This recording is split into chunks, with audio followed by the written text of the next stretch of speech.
Oui. Il faut cliquer il y a basculer entre les affichages en haut, je pense que là, ouais, ouais, basculer entre les je pense que ça affichages. devrait marcher. Voilà, c'est bon. Parfait. C'est bon, Parfait. ok, très bien. Alors, donc voilà, c'est un projet donc de boîte à outils en ligne pour enseigner l'éthique dans le supérieur et que vous pouvez trouver. Donc vous pouvez trouver le produit en fait de ce projet sur le site. Donc vous voyez ici la page d'accueil et que Pierre-Étienne va vous présenter tout à l'heure. Alors notre intervention, on va la faire en deux temps. D'abord, je vous présenterai la finalité du projet, hein, développer la compétence éthique, et puis ensuite Pierre-Étienne vous présentera la réalisation et aussi des perspectives de développement possibles pour ce projet. Alors, ce projet, en fait, il est parti d'un constat que nous avons fait lors de rencontres avec des collègues qui enseignent l'éthique dans différents départements, dans différentes disciplines à l'université, en dehors du programme de philosophie, et des collègues qui sont amenés à enseigner l'éthique, soit parce qu'ils sont titulaires d'un cours d'éthique, soit tout simplement parce ils veulent introduire une dimension éthique, de réflexion éthique dans leur enseignement. Ce constat, c'est l'absence, au fond, de ressources, en tout cas le manque de ressources directement accessibles à des enseignants qui ne sont pas nécessairement des philosophes de formation pour enseigner l'éthique dans les programmes de formation initiale. Et donc ça, c'était un besoin auquel on a voulu répondre par la mise au point de cette boîte à outils. Mais cette boîte à outils, évidemment, la mise au point de cette boîte à outils, elle pose toute une série de questions philosophiques et pédagogiques assez fondamentales. D'abord, évidemment, la question, qu'est-ce que l'éthique? On va y revenir. Est-ce que l'éthique, ça peut s'enseigner? Et qu'est-ce qu'on enseigne de l'éthique quand on enseigne, par exemple, de l'éthique de l'éducation des futurs enseignants, ou l'éthique dans l'entreprise, ou quand on enseigne l'éthique du journalisme à de futurs journalistes? Enfin, voilà. Que s'agit-il d'enseigner? Comment l'enseigner? Comment au fond, cet enseignement d'éthique peut s'articuler avec la formation disciplinaire, hein, l'éthique du journalisme avec la formation générale en journalisme? Et puis, question philosophique qui peut fâcher certains de mes collègues philosophes, qui est, au fond, est-ce qu'on a besoin d'une boîte à outils pour enseigner l'éthique? Est-ce que vouloir utiliser même ce terme de boîte à outils, est-ce que c'est pas réduire l'éthique à de la technique?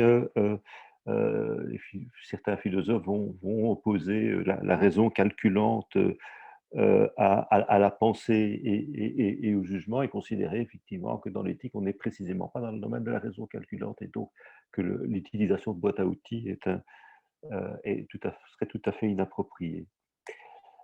Donc on est confronté à un défi sur le plan philosophique qui est le pluralisme des conceptions de l'éthique et de la manière dont celle-ci peut ou devrait s'enseigner.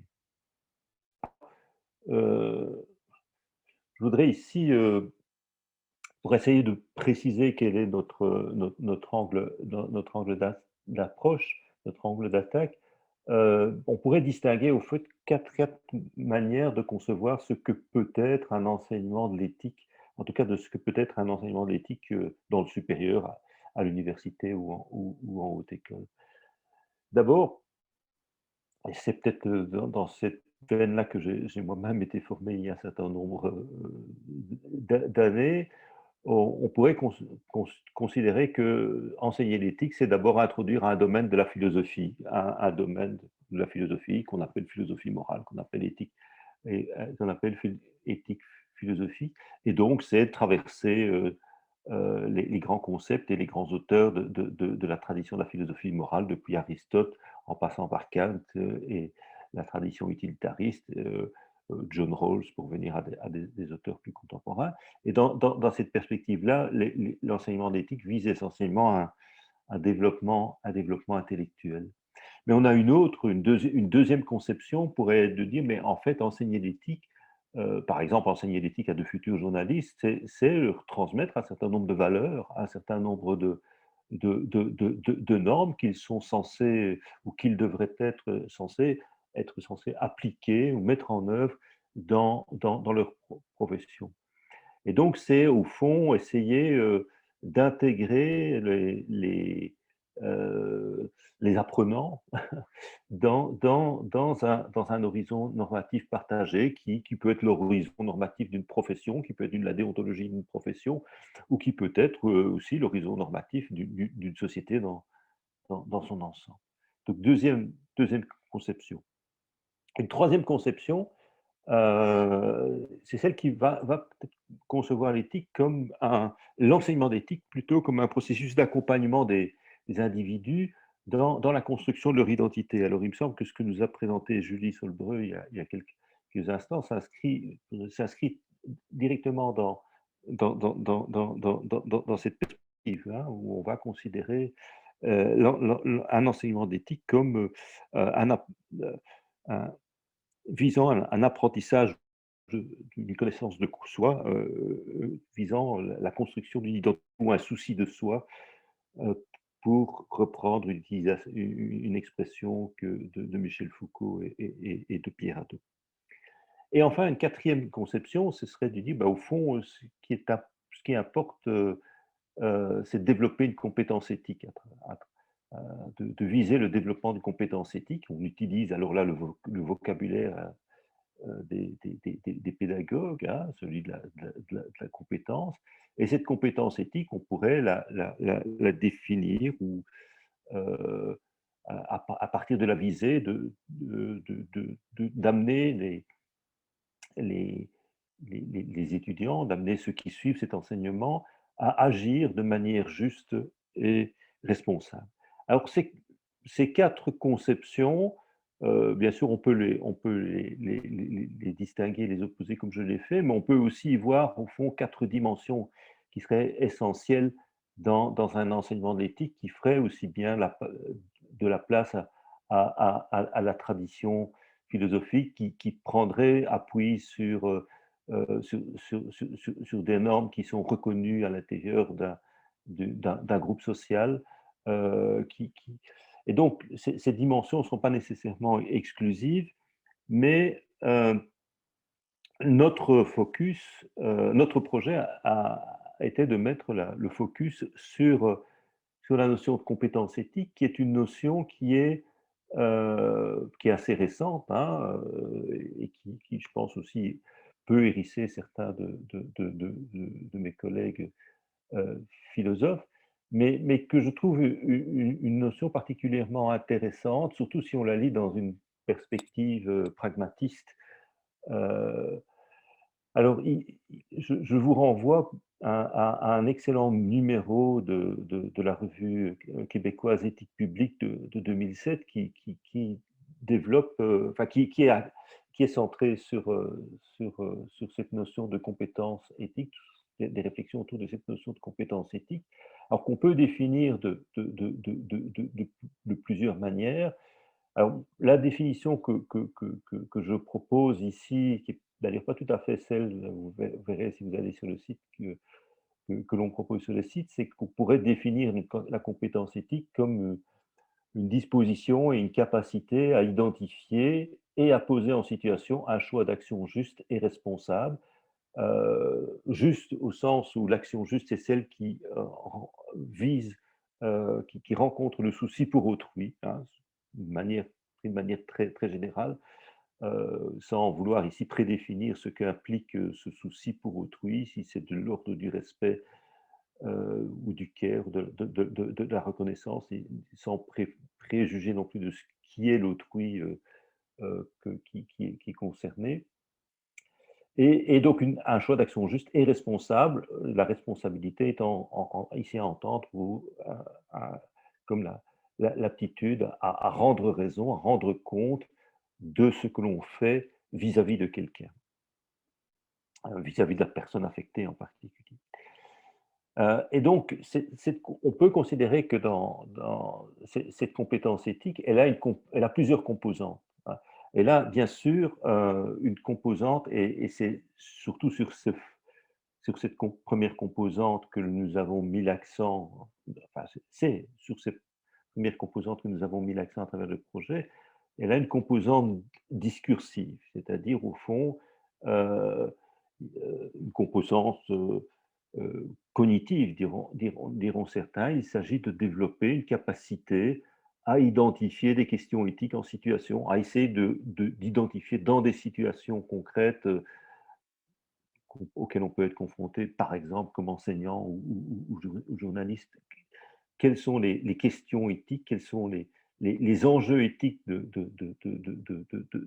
qui se posent dans la situation.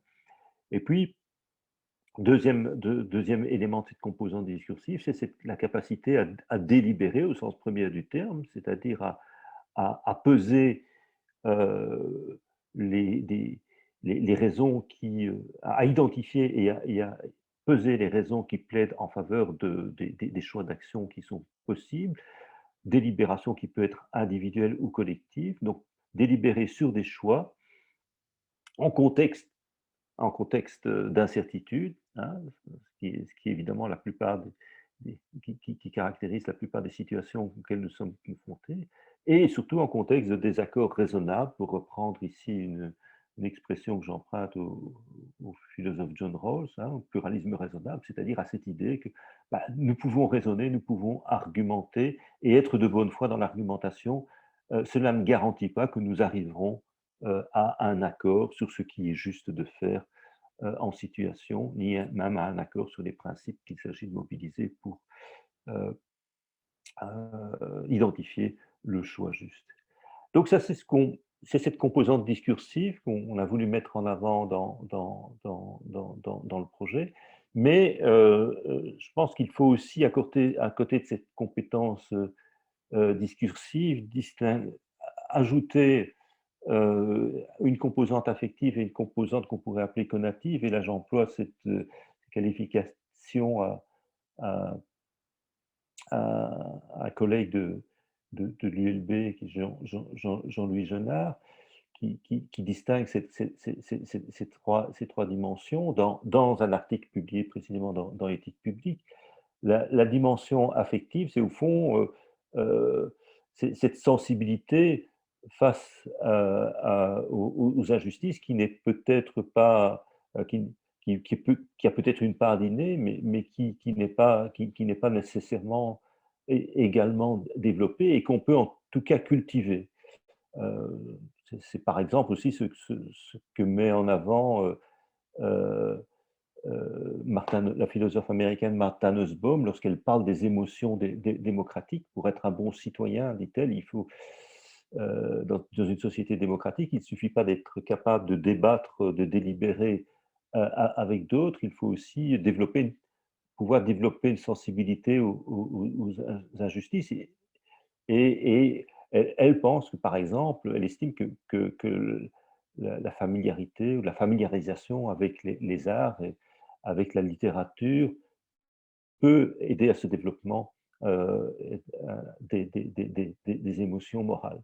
Les émotions morales, elles jouent aussi un rôle important dans le développement d'une composante plus cognitive, c'est-à-dire au fond motivationnelle, hein, dans la compétence éthique, c'est-à-dire au fond qu'est-ce qui peut amener des personnes à s'engager au-delà simplement d'un simple constat, d'un simple jugement qui est posé sur une situation. Qu'est-ce qui amène le passage à l'action? Et donc, le pari, évidemment, c'est que cette compétence éthique, dans ses différentes dimensions, elle peut s'apprendre, et donc peut aussi, elle peut aussi s'enseigner. Alors, enseigner la compétence éthique, ça peut se faire évidemment dans des cadres très, très différents. Ça peut se faire dans le cadre de, de l'école primaire, ça peut se faire dans, dans une formation professionnelle, dans une école de police, par exemple. Ça peut aussi se faire, en tout cas, c'est notre ambition, dans l'enseignement supérieur, à l'université. Mais à ce niveau-là, on rencontre un certain nombre de défis pédagogiques et de spécificités qui sont liés aux caractéristiques de l'enseignement supérieur. D'abord, le fait que nous sommes face, le plus souvent, hein, pas toujours, hein, parce que il y a aussi des adultes en reprise d'études à l'université, mais le plus souvent, nous sommes confrontés comme enseignants dans ce cadre-là, à de jeunes adultes qui sont en projet de vie, qui ont un projet professionnel. Ça vient d'être évoqué par Julie Solbreu dans son intervention, qui ont un projet professionnel, mais qui aussi ont une faible expérience. Souvent n'ont pas d'expérience professionnelle, n'ont pas d'expérience du milieu dans lequel ils pourront, où ils devront travailler par la suite. Deuxième caractéristique de l'enseignement de l'éthique dans le supérieur, c'est qu'elle entre dans le cadre de formations pointues à des savoirs qui sont des savoirs spécialisés, voire à des techniques. On forme des journalistes, on forme des enseignants, on forme des travailleurs sociaux, on forme des médecins. Et le fait que que la formation soit ainsi orientée vers une spécialisation induit inévitablement, et ça, mon expérience, en tout cas, c'est mon expérience, induit des risques de positivisme et de technicisme contre lesquels l'enseignant qui en veut enseigner l'éthique doit lutter et qu'il doit évidemment prendre en compte. Troisième caractéristique, c'est que dans l'enseignement supérieur, nous sommes de plus en plus souvent, en tout cas dans mon université, confrontés à un enseignement de masse frontal, où on doit donner des cours à plusieurs centaines d'étudiants, où on voudrait bien entendu faire du dialogue le centre de son enseignement, mais où ça devient de plus en plus difficile compte tenu du nombre d'étudiants que l'on a en face de soi. Je pourrais évoquer aussi les défis aujourd'hui de la communication digitale qui changent le rapport euh, à l'enseignement. Et enfin, un dernier défi, ou oui, défi pédagogique, c'est que la formation à l'éthique, je parle toujours bien sûr de la formation à l'éthique dans le cadre de programmes qui ne sont pas des programmes de philosophie, euh, et elle est toujours en tension entre deux perspectives, hein, soit la perspective d'une formation qui s'ancre de manière forte dans la tradition philosophique, dans la discipline philosophique, euh, soit un enseignement d'éthique qui se conçoit plus comme une pratique réflexive de la part d'enseignants de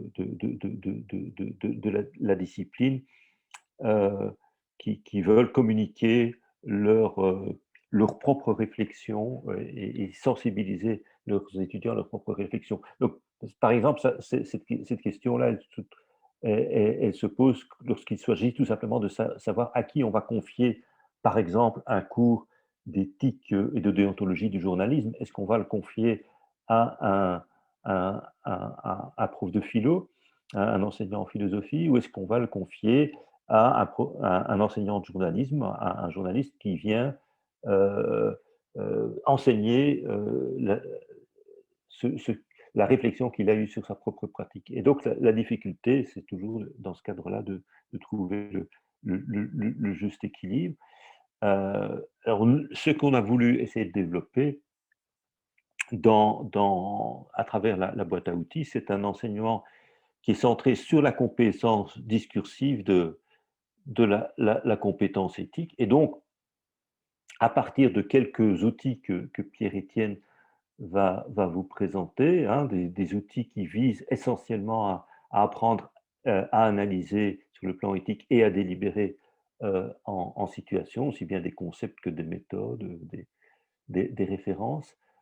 Ce qu'on pourrait développer, et ce qu'on n'a pas développé et qu'on pourrait développer, c'est pour aller vers les 2 autres composantes de la compétence éthique que j'évoquais tout à l'heure, ça pourrait être, par exemple, des récits ou des mises en situation qui permettent de travailler les émotions morales et puis aussi peut-être, toute une un des outils de réflexion, heu, sur l'éthos, sur ce que doit être l'éthos même d'un enseignant qui enseigne l'éthique, heu et surtout cette question d'éthos, elle est beaucoup travaillée aujourd'hui en éthique d'éducation, ces questions d'éthos de l'enseignant et on pourrait évidemment, l'appliquer aussi à l'enseignement de l'éthique. Voilà, j'étais je pense très rapide, peut-être pas assez d'ailleurs encore, mais maintenant je cède la parole à Pierre-Étienne qui va vous présenter la concrétisation de ce projet, puis peut-être revenir sur quelques questions aussi. Alors je dois départager Ouais. mon écran pour ça.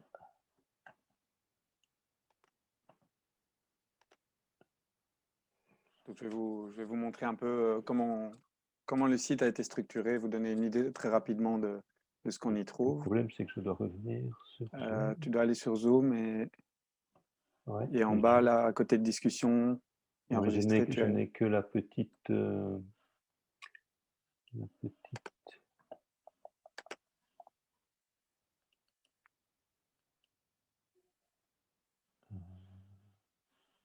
Pourquoi? Ah voilà. Voilà.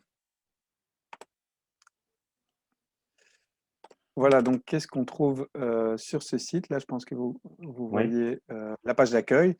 Donc, la page d'accueil sur laquelle simplement on reprend les différentes catégories du site. Il y a une présentation brève des contenus qu'on y trouve, quelques nouveautés qui sont mises en évidence.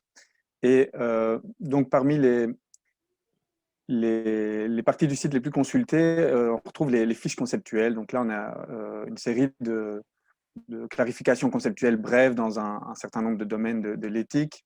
Donc, par exemple, prenons la philosophie morale, les grandes écoles de la philosophie morale, l'éthique des devoirs, l'éthique des conséquences.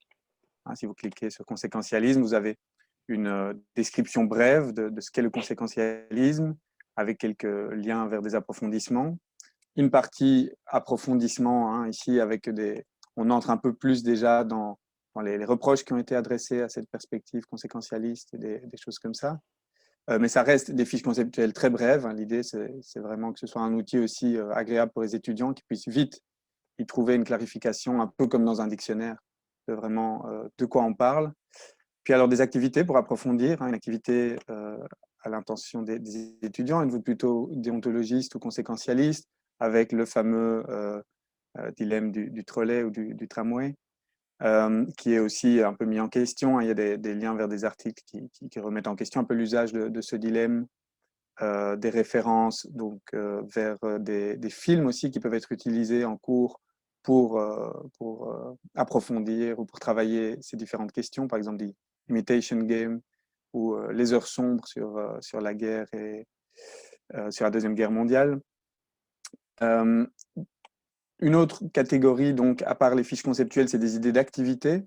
Il y a des activités thématiques. Donc voilà, on est sur la page là, sur un grand nombre de thèmes, hein, comme la vertu est-elle une disposition stable, qu'est-ce qu'un argument moral, comment formuler une bonne question éthique, ce qui est un exercice en fait qui est assez important avant d'analyser des questions éthiques, apprendre à formuler une question sur base d'un cas, c'est quelque chose qui souvent s'avère assez utile.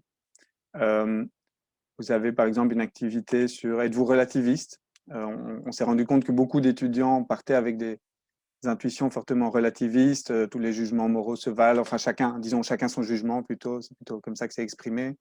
Et là, il y a une petite activité avec un test relativement amusant pour les faire douter de leur propre relativisme et qui réalisent que ils sont probablement pas aussi relativistes, en tout cas dans leur pratique discursive, ils ne sont pas aussi relativistes qu'ils et elles le pensent.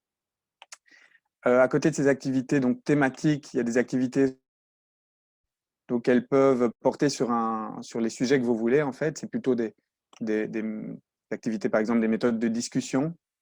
Il y a par exemple une méthode de discussion qui a été développée par un psychologue moral qui s'appelle Georg Lind, qui est une méthode de discussion de dilemme éthique, qui a été testée empiriquement et qui apparemment, en tout cas d'après lui, permet le développement de la compétence éthique chez les étudiants. Je pense qu'il faudrait que ces tests soient répliqués par d'autres personnes, mais voilà, là vous avez une méthode assez détaillée avec un minutage, hein, pour vraiment, c'est une activité de 90 minutes qui peut être utilisée en cours pour discuter des dilemmes de votre choix. Et donc là, vous pouvez, voilà, si vous voulez, télécharger ce tableau pour vous en emparer dans votre cours. Puis il y a un certain nombre de propositions de dilemmes éthiques qui sont proposées ici. Certains développés par Lind lui-même et d'autres que nous avons essayé dans nos propres cours. À côté de ça, il y a la catégorie ressources où on trouve pas mal de choses, notamment une banque de cas éthiques, des conseils pédagogiques et des vidéos. Je vais juste vous montrer ça rapidement. Donc, la banque de cas éthiques, ça c'est aussi pas mal utilisé. Voilà, on a des cas éthiques présentés de manière très brève sur un grand nombre de sujets dans une diversité de domaines de l'éthique, éthique et économie, éthique biomédicale, éthique et société. Et donc, pour vous donner un exemple, par exemple, on a voilà, une description très brève du cas. Ici, le cas de la circoncision féminine, qu'on appelle aussi excision, avec une mise en évidence à la fois des questions empiriques sur lesquelles on doit sans doute faire quelques recherches avant de pouvoir vraiment aborder en profondeur le cas, et puis des questions spécifiquement normatives ou éthiques qui se posent. Et voilà, l'analyse s'arrête là. C'est aux étudiants en classe de faire vraiment leur analyse. Là, c'est vraiment pour lancer la discussion qu'on présente ces différents cas avec des ressources scientifiques ou plus vulgarisées qui permettent à l'enseignant peut-être de mieux préparer l'exercice. Une série de conseils pédagogiques assez vraiment diversifiés, comment essayer d'intéresser les étudiants de telle et telle discipline à la réflexion éthique, comment éviter le moralisme de la part de l'enseignant, comment faire face au relativisme ou au conspirationnisme, au complotisme des étudiants, et puis des choses très concrètes comme des conseils pour rédiger un essai ou un travail en éthique à la fin du cours. Donc ça, c'est plus de nouveau adressé aux étudiants avec différentes étapes, un exemple pour illustrer. Aussi des consignes sur l'évaluation d'essais en éthique, les différentes formes d'évaluation. On propose une grille d'évaluation. Voilà, ce sont tous des outils vraiment dont les enseignants peuvent s'emparer tout à fait librement. Hein, tous les contenus de ce site peuvent être réutilisés, réappropriés tant que ce n'est pas dans un usage commercial. C'est vraiment mis à disposition des utilisateurs. Dernière chose que je voulais vous montrer, voilà, il y en a une série de ressources vidéo, en particulier de notre ancien collègue Maxime Lambrecht, qui a créé une chaîne YouTube, Philoxime, où il fait de la vulgarisation de haute tenue, vulgarisation sur des questions d'éthique et de philosophie politique, notamment la différence entre éthique et morale, la question d'éthique climatique et questions éthiques liées au coronavirus également. Et donc, on a repris sur le site une série de ces vidéos et puis des choses voilà, qu'on trouve ailleurs dans d'autres universités, par exemple l'introduction d'un MOOC à l'université de Genève sur le bien, le juste et l'utile, ou des vidéos intéressantes sur l'éthique animale. Et voilà, on trouve également des ressources bibliographiques, des références à d'autres sites, donc je vous invite à découvrir par vous-même si ça vous intéresse. Et je vais juste, maintenant, juste pour conclure, vous donner voilà, un peu le bilan pour le moment quantitatif, disons, de l'utilisation de ce site. Donc, on a une fréquentation en hausse, clairement, avec un site qui est mieux référencé, je pense, et donc on tombe dessus un peu plus par hasard qu'auparavant, que la première année. On voit que les visites sont plus courtes, donc sans doute que les gens tombent sur, par exemple, certaines fiches conceptuelles, trouvent rapidement l'information dont ils avaient besoin et puis s'en vont. Mais en tout cas, voilà, la fréquentation est clairement en hausse. des sessions, donc, comme je disais, qui ont tendance à diminuer. Hervé, tu On voulais voit dire pas ton quelque chose? PowerPoint. Ah, mince. Attendez. Alors, on fait comme ça, et voilà. Merci. Donc voilà, fréquentation en hausse, mais donc session plus courte. Les visiteurs qui vraiment reviennent et qui ne tombent pas juste par hasard en cherchant autre chose, c'est aussi une proportion en diminution, mais il y a quand même voilà, un certain nombre de personnes qui utilisent vraiment le site et y reviennent fréquemment. Donc là, c'est sans doute la proportion d'enseignants vraiment intéressés parmi l'ensemble des visiteurs, qui peuvent être des étudiants hein, qui font une recherche Google et qui tombent sur on l'espère, des clarifications. Les principaux canaux d'accès, donc dans un premier temps, c'était assez diversifié entre les recherches directes en vert, les références aux sites sur d'autres sites, hein, en bleu sur le graphique de gauche. Maintenant, on voit qu'on tombe beaucoup plus sur le site par hasard, donc de nouveau, sans doute qu'il est mieux référencé qu'avant. Notre public s'est élargi, et ça c'est intéressant quand même. Dans un premier temps, c'était vraiment que des Belges qui tombaient dessus, donc ça c'est un peu notre campagne de diffusion qui était dans un premier temps assez limitée à la Belgique, donc avec une forte dominance de la Belgique, suivie de la France et du Canada. À l'heure actuelle, la dynamique est différente puisqu'on a vraiment, la Belgique est passée au 3e plan, on a beaucoup d'utilisateurs canadiens, plus que de Français, et ça tient peut-être au fait, à mon avis, qu'on parle plus d'éthique, on utilise plus le terme éthique dans le monde canadien francophone qu'en France. On va plutôt parler de philosophie morale, et j'ai l'impression que le vocabulaire, les cours d'éthique sont qualifiés, labellisés éthiques sont peut-être moins répandus. Mais donc, en tout cas, voilà, maintenant, on a réussi, il me semble, un travail de diffusion hors de la Belgique qui est intéressant. Et donc, je vais conclure là-dessus. Hein, le site mène sa vie hors de l'UC Louvain, hors de la Belgique, ce qui était notre objectif.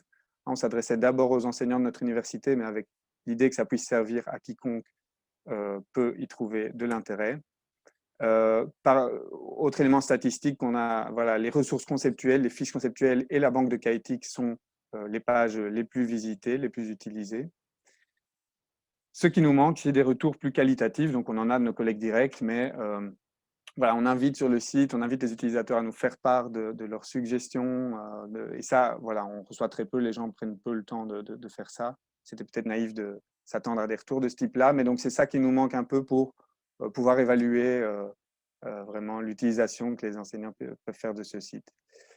Et donc, parmi les choses à développer, il faudrait peut-être développer des séquences d'activités qui reprennent les différents outils et qui prennent un peu plus les enseignants par la main en disant, voilà, par exemple, vous pouvez commencer par utiliser tel outil et puis vous en parler de celui-là dans une séquence un peu cohérente, un peu organisée.